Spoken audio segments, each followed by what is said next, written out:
بسم اللہ الرحمن الرحیم۔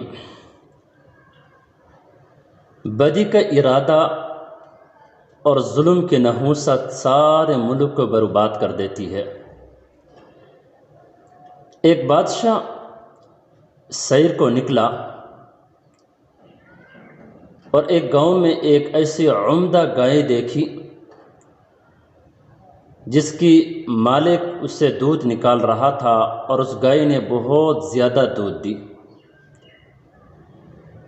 اب بادشاہ کی نیت بدلی اور اس گائے پر قبضہ کرنے کا ارادہ کر لیا۔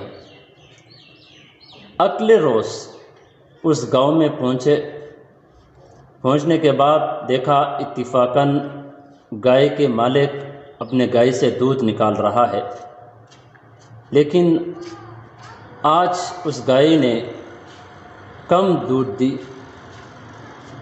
تو بادشاہ نے اس مالک سے پوچھا کیا وجہ ہے؟ کل اس گائے نے بہت زیادہ دودھ دیا تھا، آج بہت کم دودھ دیا، یعنی اس کا نصف دودھ دیا۔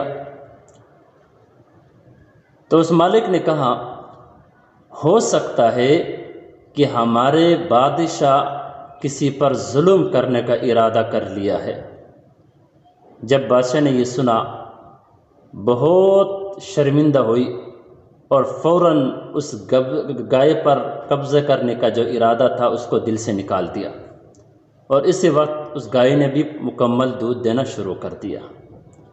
اس لیے کہا جاتا ہے بدی کا ارادہ اور ظلم کی نحوست پورے ملک کو برباد کر دیتی ہے۔